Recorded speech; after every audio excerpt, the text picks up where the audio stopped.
नमस्कार। आज हम कुछ ऐसे स्रोतों पर गौर कर रहे हैं जो प्रेम और कामुकता मतलब लव और लस्ट, इनके जो जटिल रिश्ते हैं ना, उस पर एक बहुत ही कह सकते हैं व्यक्तिगत और थोड़ी बोल्ड सी राय रखते हैं। हाँ, बिल्कुल। ये जो पारंपरिक सोच है शायद उससे काफी अलग है। तो चलिए देखते हैं जरा खोलकर कि ये स्रोत क्या कह रहे हैं। बिल्कुल।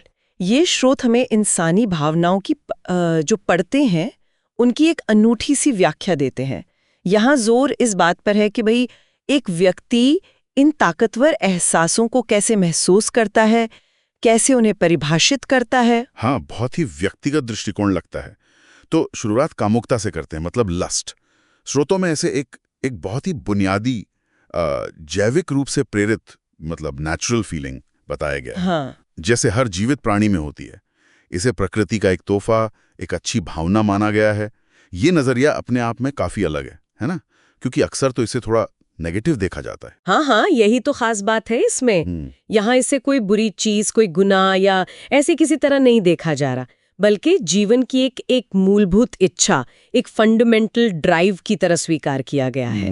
स्रोत तो यहाँ तक कह रहे हैं कि देखिए, सब कुछ कामुकता से ही शुरू होता है और इसका जो फोकस है वो शारीरिक विशेषताओं पर ज्यादा है। अच्छा। और एक दावा ये भी है कि कामुकता वो कभी नहीं मरती, क्योंकि वो शायद शरीर से जुड़ी है। अच्छा, ये दिलचस्प है कि ये कभी खत्म नहीं होती है।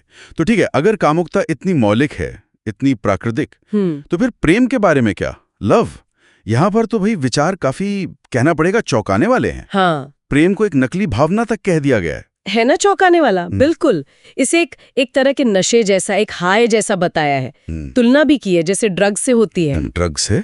बाप रे। हाँ, और ये जो नशा है ये किसी भी चीज के लिए हो सकता है जिसकी आप परवाह करते हैं, जैसे संगीत हो, कोई पालतू जानवर या अपना देश। अच्छा। और एक सबसे महत्वपूर्ण बात जो निकल कर आती है वो ये कि स्रोत कहते हैं कि किसी से प्यार करना वो असल में उस दूसरे व्यक्ति के बारे में है ही नहीं। अरे, मतलब ये कैसे हो सकता है? अगर दूसरे के बारे में नहीं है तो फिर क्या है ये? देखिए, स्रोत के अनुसार ये पूरी तरह से आपके खुद के बारे में है। ये आपका अपना आकलन है कि आप कौन है। मतलब आप जिसे प्यार कह रहे हैं वो असल में आपकी अपनी पसंद का, आपकी अपनी जरूरत का, या शायद आपके अपने आदर्शों का ही एक रिफ्लेक्शन है। वाह। और शायद इसीलिए स्रोत में ये भी कहा गया है कि वक्ता को प्यार किया जाना पसंद नहीं है। हो सकता है वो इसे एक तरह का बोझ समझता हो, या शायद अपनी आज़ादी में दखल अंदाजी। समझ रहा हूं। तो प्रेम एक तरह का आत्म मूल्यांकन है, खुद को आंकना। और अगर इसी नजरिए से देखें तो फिर शायद ये बात भी समझ आती है कि प्रेम में कब्जा करना मतलब पोजेशन, उसको सबसे बुरा माना गया है। बिल्कुल। और स्वतंत्रता, आजादी को बहुत महत्व दिया गया है। सही बात है, क्योंकि अगर प्रेम आपकी अपनी ही पसंद और आपका अपना मूल्यांकन है तो फिर आप दूसरे पर हक या कब्जा कैसे जता सकते हैं, है ना? हाँ हाँ हाँ। इसीलिए स्रोत का जो प्रेम है वो क्षणिक है, मतलब मोमेंटरी। हाँ। और तत्काल है, इमीडिएट। हाँ। उस पल की सच्चाई, किसी लंबे चौड़े रिश्ते का बंधन नहीं, ये उसी स्वतंत्रता वाले विचार से जुड़ा हुआ है। और फिर रिश्तों पर आते हैं, रिलेशनशिप्स। स्रोत इस बात पर जोर देते हैं कि भाई देखो, हर व्यक्ति बदलता है। हाँ, बदलता है। और जब लोग बदलते हैं तो उनके बारे में हमारी राय भी बदलती रहती है। हम किसी को चुनते जरूर हैं अपने मूल्यांकन के आधार पर, जैसा आपने कहा, लेकिन लोग हमेशा शायद बेहतर विकल्पों की तलाश में रहते हैं। ये बात तो काफी सच्ची सी लगती है आजकल के दौर में। हाँ, कहीं ना कहीं अनुभव से मेल खाती है।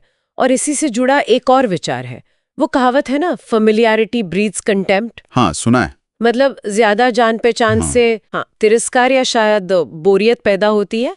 ये लंबे चलने वाले रिश्तों पर एक तरह की टिप्पणी है शायद। अच्छा। हालांकि स्रोत ये भी कहते हैं कि अगर आप बहुत खुले हैं, स्पष्टवादी हैं, तो वो लोगों को चौंका सकता है और शायद आकर्षित भी करे। लेकिन फिर शादी जैसी जो स्थायी व्यवस्था है, उससे असंभव माना गया है, क्योंकि लोग बदलते हैं, जरूरतें बदलती हैं, आकलन बदलते हैं, तो एक स्थायी बंधन कैसे संभव है? ये स्रोत का तर्क है।